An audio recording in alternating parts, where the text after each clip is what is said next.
आप लोगों को ये बताया कि फायदा क्या है या फिर फायदा कैसे लाना है, क्योंकि हम सबको एफपीओ में क्या चाहिए, फायदा चाहिए, ठीक है। तो फायदा कैसे लाएंगे, एक मंत्र के बारे में बताना चाहता हूं। देखिए ऐसा कुछ मंत्र नहीं है, ये बस एक शब्दों का विभाजन है, वर्ड्स जो होते हैं मैंने उसको डिकोड किया है। हम हिंदी में अगर फायदा बोलते हैं, अंग्रेजी में बोल सकते हैं FAIDA, फायदा। क्योंकि आज मैं कम से कम भारत में इतना घूमने के बाद, 2000 एफपीओ को प्रशिक्षण देने के बाद, सब कोई मुझे एक सवाल पूछता है, अविनाश जी मेरा फायदा क्या, मेरा फायदा क्या। सदस्य वही पूछ रहा है, प्रेसिडेंट वही पूछ रहा है, अध्यक्ष वही पूछ रहा है, सचिव भी वही पूछ रहे हैं, अविनाश जी मेरा फायदा क्या बताइए। देखिए फायदा एक दिन में नहीं मिलने वाला है या एक रात में हो जाने वाला है, समझ रहे हैं। इसके लिए हमको कम से कम 5 से 6 साल की, 7 साल की, या फिर उसे बोल सकते हैं लंबा लॉन्ग टर्म का एक प्लानिंग चाहिए, ठीक है। लंबा दीर्घम्यादी बोलते, दीर्घम्यादी योजना चाहिए, जिसको हमने डिकोड किया है। अंग्रेजी में बोलते हैं फायदा, अंग्रेजी में लिखेंगे ना FAIDA। तो बताइए अगर हमको फायदा लॉन्ग टर्म में लाना है तो F में क्या सही करना है बताइए, फार्मिंग टेक्नोलॉजी, कृषि करने की तकनीकी में सुधार लाना है।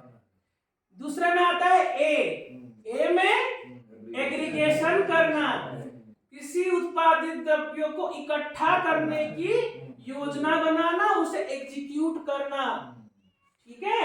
फायदा में F गया, A गया, I आता है। I में क्या बोलेंगे, इन्वेस्टमेंट। अगर हमको तकनीकी परिवर्तन करना पड़ेगा तो उत्पादन भी तो अच्छा आएगा, उत्पादन अच्छा आएगा, संरक्षित कैसे करेंगे, करना है तो पैसा कितना लगेगा, घर में रखेंगे क्या, अपना एफपीओ का जगह में रखेंगे, लाएंगे कैसे, रखेंगे कैसे।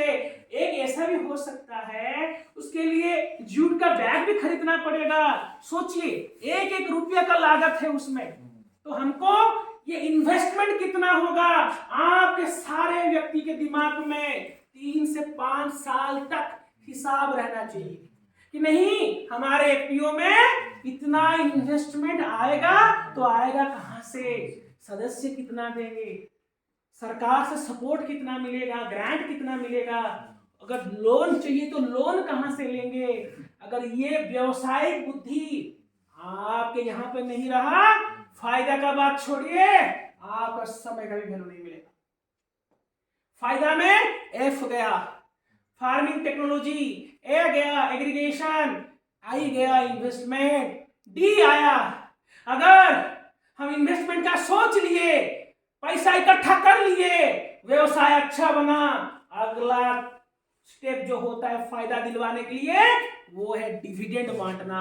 अपना सदस्य को उसका उत्पादित द्रव्य से जो लाभांश मिलेगा, हमको लाभ मिलेगा, वो फिर बटेगा, क्विंटल के हिसाब से फिर बांटो। किसान अगर उसका उत्पादित द्रव्य का 1 रुपये का प्रॉफिट ज्यादा मिला ना, वो आपका सम्मान करेगा, एफपीओ में और समय लगाएगा, उसका भरोसा बढ़ेगा, तभी जाके फायदा का बात कर सकते हैं। और अंतिम समय में अगर डिविडेंड की बात आ गया, लाभांश बंटने लगा, हमारे उत्पादक संघ में अगर लाभांश बंटने लगेगा तो हमको क्या सोचना है, हमको आवश्यक वित्तीय भूमि बनाना पड़ेगा कि हम आगे जाके इस व्यवसाय को और विस्तार करें।